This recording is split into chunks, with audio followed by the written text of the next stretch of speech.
Welkom bij Scheldemondig. Mijn naam is Jan Rubbens, presentator en we nodigen mensen uit met passie.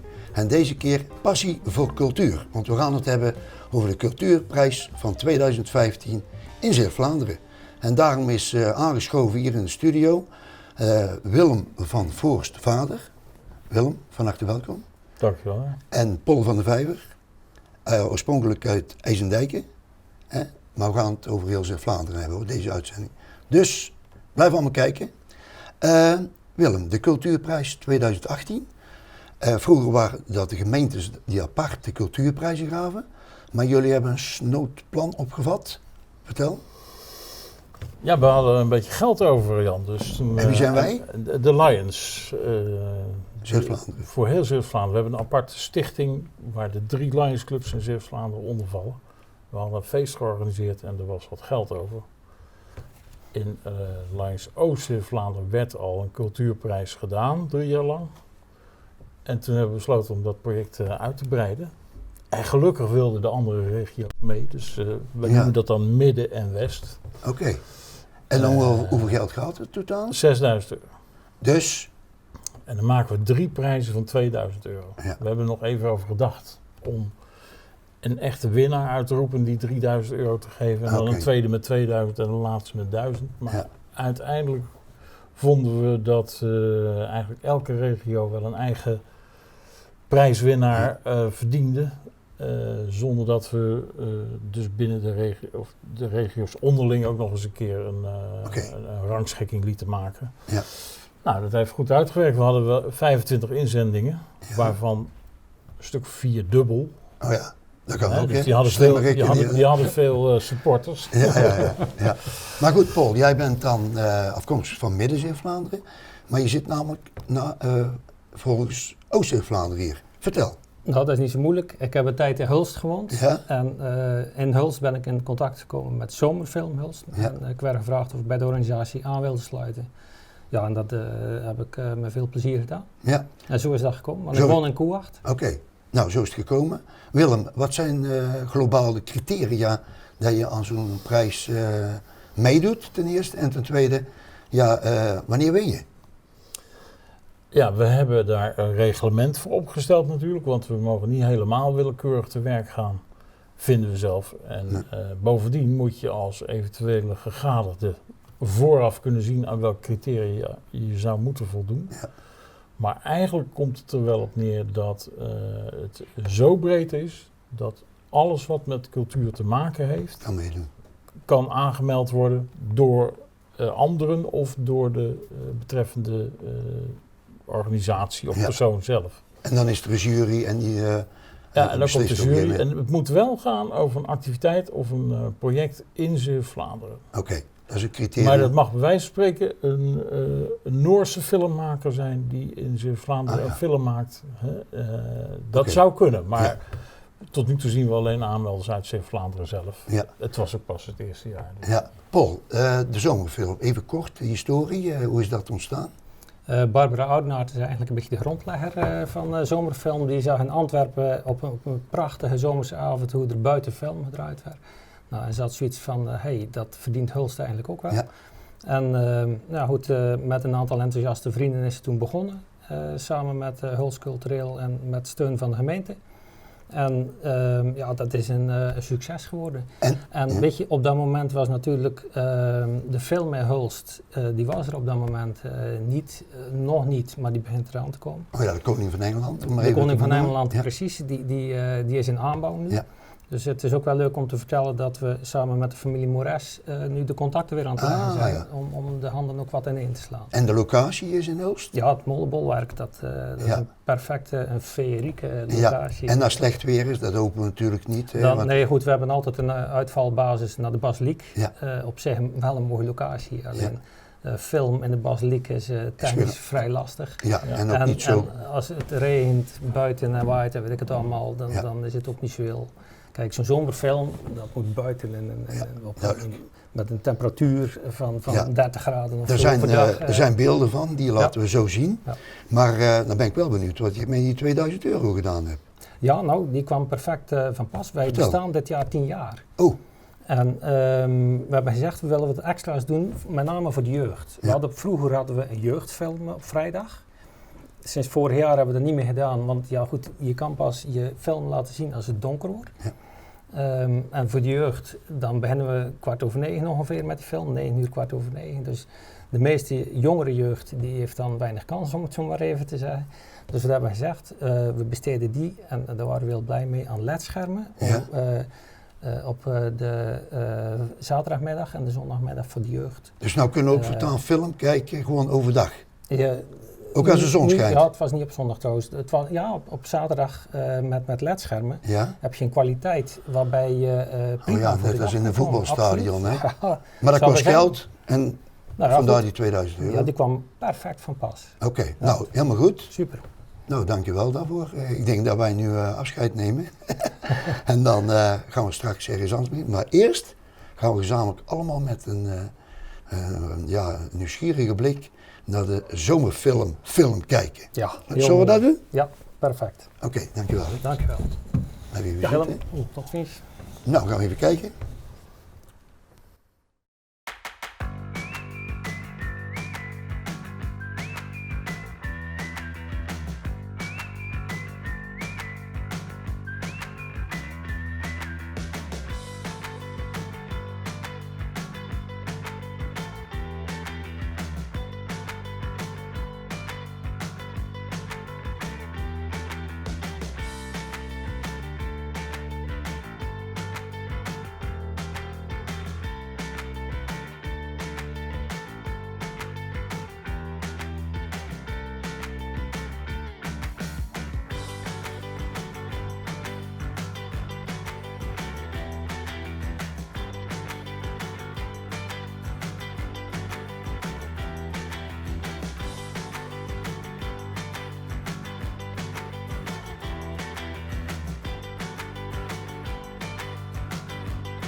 Wat een prachtige film, hè Willem? De Ja. zomerfilm. Fantastisch. Ja. Het was ook een heel mooi evenement. Ja, Dus en geld goed besteed, heel goed besteed. heb ik begrepen. En dan gaan we naar het volgende onderwerp. Ja.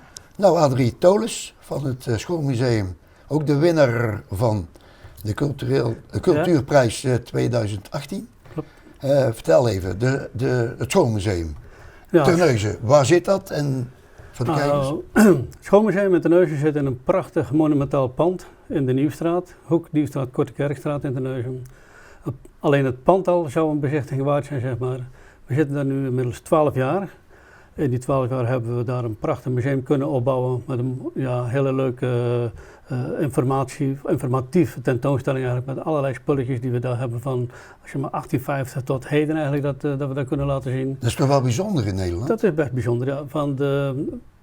Ik denk dat we mogen zeggen dat we bij de 3 musea horen, grote schoolmusea horen. Je ziet in heel Nederland heel veel schoolmusea, maar dat zijn heel vaak oude scholen die gesloten zijn en waar ze netjes een bordje museum opgeplakt hebben. Oké. Hartstikke leuk om te zien, moet Ja. ik zeggen, want er zijn hele leuke dingen bij.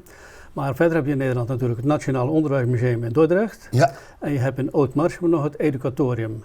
En met Deze 3 musea, met het schoolmuseum erbij in Terneuzen, we doen eigenlijk een beetje hetzelfde. Een verzameling hebben en die tentoonstelling in een ander gebouw. Dat hoeft niet per se een school te zijn. Ja, nou komt het moment, denk ik, Willem, dat even het juryrapport niet helemaal voorgelezen wordt. Nee? Maar gewoon een klein woordje zo van, waarom heeft het schoolmuseum in Terneuzen de culturele prijs 2018 gewonnen? Nou, de jury vond het heel belangrijk dat een museum ook ondersteund kan worden met een prijs. Hè? Want musea hebben het soms moeilijk, omdat ze eigenlijk toch voortdurend iets moeten kunnen vernieuwen of zich interessant moeten kunnen aanbieden aan het publiek. Zeker in de regio's Vlaanderen, waar men, als men 1 keer is geweest, eigenlijk dan niet meer komt. Nee. En dit museum met al zijn vrijwilligers, razend enthousiast, dat bleek ook bij de prijsuitreiking. Ja. Dus Adrie slaagt had er heel zijn, goed in om interessant te blijven, om telkens iets nieuws te doen. En dat is nu ook, men gaat digitaliseren, onder meer met het geld wat wij hebben kunnen geven. Ja, nou die 2000 euro, hoe hebben jullie die besteed? Nou, we hebben nog niet besteed, maar we hebben wel een plan daarvoor. En we zijn bezig met een project, dat heet Digitalisering en Innovatie. Ja. Of Innovatie en Digitalisering, dat maakt niet uit. Ja. En dat bestaat uit 3 fases. De eerste fase is dat we een aantal monitoren willen ophangen, waarbij bij de entree al te zien is de toeschouwer die komen van wat kan ik hier verwachten. En verderop in het museum zelf even een monitor ook nog waarop kunt zien van wat er nog meer te zien is. De tweede fase gaat zijn dat we onderwerpen gaan laten zien waarbij de kinderen of volwassenen ook verder informatie kunnen opvragen over een bepaald onderwerp. Nu hebben we dat netjes op papier erbij staan, maar met je moderne tijd meegaan moet dat erbij. Okay. En de derde fase is misschien een beetje ver gedaan, maar dan denken we aan augmented reality. En dat is Augmented reality, ja, precies. Even kort toelichten wat is. Nou, een mooi voorbeeldje wat wij aan denken om te kunnen doen bijvoorbeeld is, als je loopt in een klaslokaaltje wat we in het museum hebben, en iemand komt er binnen en die heeft een app geladen, en die heeft zijn eigen telefoon, en die laat aan die app, en dan kan hij bijvoorbeeld zien dat er een klas de tafeltjes op staat te zeggen of zoiets dergelijks. Dan kun je dat zien in een leeg lokaal, maar dan zie je dat de kinderen zitten ineens.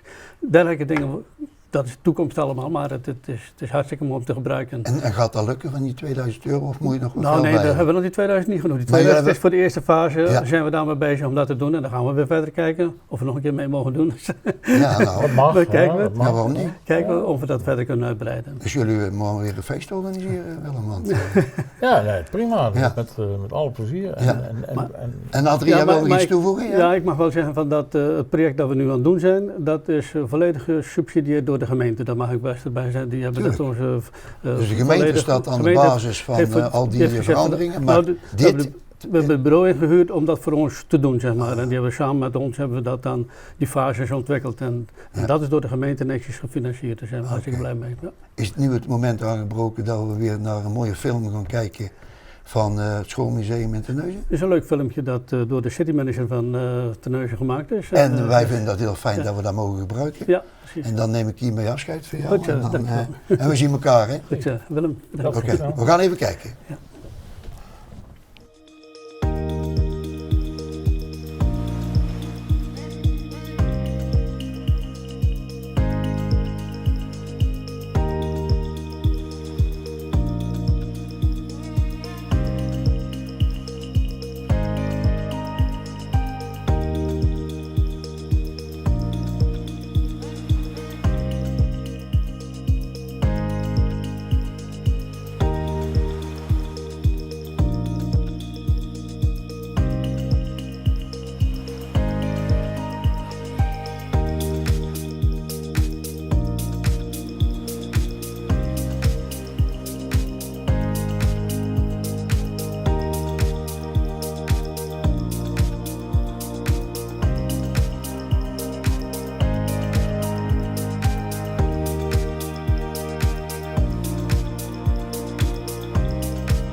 Nou Willem, prachtig hè, die mooie film hè? Schitterend, ja. Die van het schoolmuseum in Terneuzen.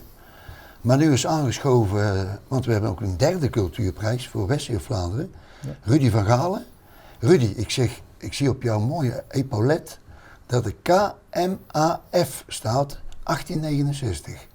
Wat betekent dat? Dat betekent Koninklijke Muzieksociëteit Aardenburgse Fanfaren. En wij zijn opgericht in 1869. Dus van het jaar bestaan wij 150 jaar.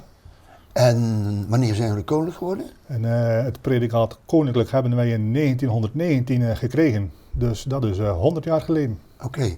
En het koninklijk predicaat, kun je er iets van uitleggen? Ik kan daar niet zo gek veel van uitleggen. Het is toen aangevraagd in verband met het 50-jarige bestaan. Ja, ja. Het is toen verkregen. Alleen de officiële documenten daarvan zijn in de oorlog ter ziele gegaan en zijn nooit meer teruggevonden. Maar zijn er geen origineel ergens anders bij een koninklijk instituut? Dat denk ik wel, alleen daar heb ik eventjes geen kijk op, dat weet ik niet. Goed, maar de fanfare, wat is het verschil tussen een fanfare en harmonie? Een fanfare spelen in principe maar enkele koperinstrumenten en bij een harmonie spelen ook houtinstrumenten. En een drumband? En een drumband hebben wij gehad, alleen door het feit dat de jongens gingen studeren, gingen uit de dorp weg, is dit op het moment een slapende drumband. Oké, nou, en dat is wel jammer. Dat is heel jammer, maar misschien, wie weet. Ja, absoluut. Willem, waarom hebben zij gewonnen in West-Vlaanderen? Nou, de jury had wel bijzondere waardering voor het feit dat deze fanfaren dus al 150 jaar lang zijn muzikale bijdrage levert aan Aardenburg. En dat is niet niks om een vereniging zo lang in stand te houden en zoveel mensen daarbij te betrekken en alles goed te organiseren. En 150 jaar is een felicitatie waard. Hè? Dus dat was eigenlijk een goede reden. Zeker te weten, hè? En bij zo'n fanfare is er veel geld nodig, dat weet ik. Bijvoorbeeld nieuwe kostuums zijn heel duur. Ja. Onze bijdrage is natuurlijk heel bescheiden. Maar het is wel ook een stimulans, zo is het bedoeld. Hè? Ja. En nou kijken we even terug van die €2000. Waar hebben jullie die aan besteed of wat is het plan? Het plan is dat we hebben in augustus een feestweekend. En tijdens dat feestweekend doen we dus een middag met de schoolgaande jeugd van Aardenburg. Ja. Om ze warm te maken en eventueel voor het bespelen van instrumenten in onze fanfare. Dat kost wat geld. We hebben nieuwe uniformen zijn in de maak. Dus ook dat kost redelijk wat geld. En af en toe moet er natuurlijk ook nog eens een nieuw instrumentje aangeschaft worden. En dat is ook vrij prijzig, dus de bijdrage was voor ons bijzonder welkom. Ja, helemaal goed. Nou, we hebben prachtige beelden van de fanfare. Zullen we het nog eventjes... Ja, misschien mogen jullie nog even de check laten zien. Oh, ja, was ik helemaal vergeten. Nou goed, Willem, dat je erbij bent. Niels erboven. Kijk, wat dan... Graag. Kunnen we nog een beetje reclame maken voor de Lions ook? Ja, nou kijk, inderdaad. Koninklijke Muzieksociëteit Aardenburgse Fanfaren Cultuurprijs 2018. Geweldig hoor. En dat is het embleem van de Lions International, hè? Ja. Ja, helemaal goed. Met die harp. En die harp die staat ook op jullie vaandel, want daar wil ik ook even op wijzen. Dat hierachter een heel mooi vaandel staat. Ja. Hoe oud is dat ongeveer? Dat vaandel, dat is, ik denk dat het ongeveer een 25 à 30 jaar oud is. Oké, dat is vernieuwd uit, dat is het origineel, maar dan een replica. Ja. Goed, zullen we nou even naar het filmpje kijken? Prima. Oké.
Nou, weer een prachtige film, de derde in de rij.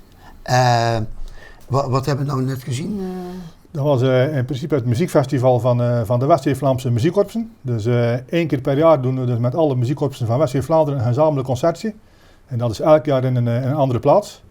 En van het jaar was dat dus omdat wij 150 jaar bestaan bij ons in Aardenburg. Oké. En daar doen we een gezamenlijk concertje met alle muzikanten van alle muziekkorpsen. En hoeveel zijn er dat ongeveer? Nu waren het er ongeveer 100. Echt waar? Ja.